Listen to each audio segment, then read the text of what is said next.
पर्यटन क्षेत्र सबसे ज्यादा प्रभावित है। आज भले पर्यटन क्षेत्रों को खोल दिया गया हो, लेकिन पर्यटक नहीं पहुंच रहे हैं। विश्व प्रसिद्ध पर्यटन स्थल भेड़ाघाट का भी कुछ यही हाल है, उसे भी खोला गया है।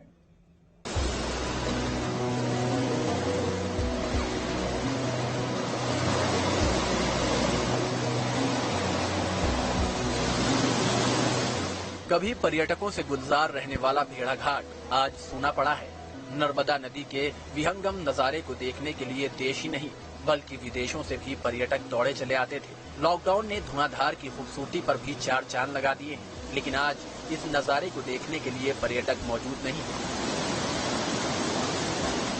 आसपास के लोग बताते हैं कि धुआंधार का इससे पहले ऐसा नजारा कभी नहीं देखा था। कोरोना संकट काल के बीच अब देश में अनलॉक हो गया है और इस अनलॉक के बाद देश के तमाम पर्यटन स्थल खोल दिए गए हैं। इसी फहरिस्त में शामिल है जबलपुर का भेड़ाघाट, जो संगमरमरी वादियों के नाम से जाना जाता है।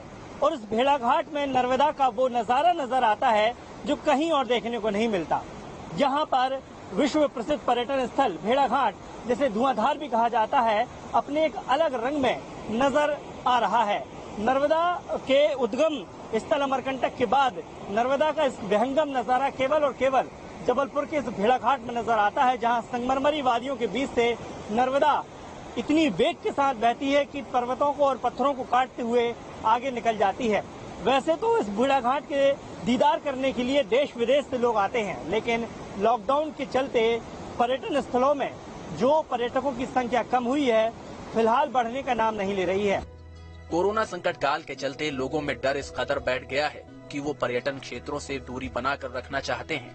अप्रैल और मई महीने में तो पूरी तरह से लॉकडाउन रहा, जो सबसे पीक सीजन माना जाता है। इस लॉकडाउन के चलते भेड़ाघाट के व्यापारियों को भी भारी नुकसान उठाना पड़ा है। अब पर्यटन स्थल खोल दिए गए हैं, लेकिन पर्यटक नहीं आ रहे हैं। हम इतने साल से आ रहे हैं, पर जो नज़ारा अभी लॉकडाउन होने के बाद दिख रहा है, इतना कभी हमने 30 साल की उम्र हो गई मेरी, आज तक मैंने नहीं देखा। 15 जून के बाद भेड़ाघाट पूरी तरह से बंद कर दिया जाता है और 15 अक्टूबर के बाद खोला जाएगा। ऐसे में व्यापारियों का कहना है कि पहले लॉकडाउन की मार और अब पर्यटकों की दूरी से उनका जीवन यापन करना भी मुश्किल हो गया है, क्योंकि भेड़ाघाट में आमदनी का जरिया केवल पर्यटन ही है। हमारे क्या है, अभी लॉकडाउन में जो हुआ है, अभी हम मई और जून वगैरह में जो टूरिस्ट आते थे बाहर के, वो इस समय बिल्कुल नहीं आए लॉकडाउन में। और सरकार की तरफ से भी हमको कोई मदद नहीं मिल रही है। हम तो देखिए धूप में बैठे हुए हैं, मजदूरी कर रहे हैं, हमें 50 रुपए 100 रुपए रोज मिल जाता है, तो घर का खर्च चलाएंगे, हम अपना खर्च चलाएं। हम लोग बहुत परेशानी से गुजर रहे हैं जब से लॉकडाउन हुआ है। कुछ ऐसे मतलब पिछले महीने से कस्टमर यहाँ पे आ रहा था और अब तो टोटल यहाँ पर बंदी हो चुका है। जब से ये लॉकडाउन लगा हुआ है यहाँ पर 2-2.5 महीने हो गया है, तो कुछ भी पर्यटक नहीं आते। और कुछ 2-2.5 महीने पहले से खुला तो यहाँ पे कुछ बाहरी कस्टमर तो बिल्कुल है ही नहीं है। और जो आते हैं तो आजू बाजू साइड के आते हैं, लोकल पब्लिक इक्का दुक्का पब्लिक से आती है, तो 150 कमा लेते हैं। भेड़ाघाट में पर्यटकों की संख्या में 90% तक की कमी आ गई है। पहले लॉकडाउन में पर्यटक नहीं आए और अब कोरोना के डर से लोग पर्यटन क्षेत्रों से दूरी बना रहे हैं।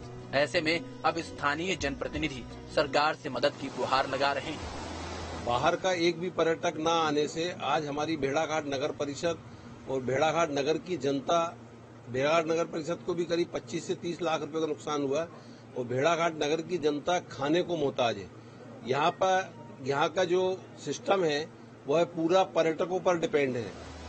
सरकारों ने भले ही पर्यटन क्षेत्रों को खोल दिया है, लेकिन इसमें कोई दो राय नहीं है कि पर्यटकों को इन क्षेत्रों तक लाने के लिए सरकार को जद्दोजहद तो करनी ही होगी, क्योंकि भले ही लोग कोरोना से डर नहीं रहे हों, लेकिन वो सावधानी बरतना चाहते हैं और इसके लिए घरों से नहीं निकल रहे हैं। इक्का दुक्का लोग यहाँ पर आ रहे हैं, वो यही कह रहे हैं कि धुआंधार का ये अद्भुत नजारा इसके पहले कभी देखने को नहीं मिला है।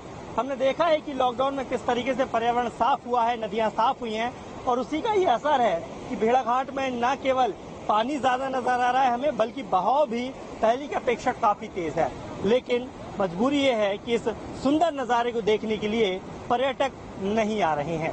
अब पर्यटकों को रिझाने के लिए सरकार और प्रशासन क्या कदम उठाती है, ये आने वाला समय बताएगा। लेकिन कोरोना का डर पर्यटक स्थलों में साफ नजर आ रहा है। Video journalist Devendra Kumar, Jabalpur.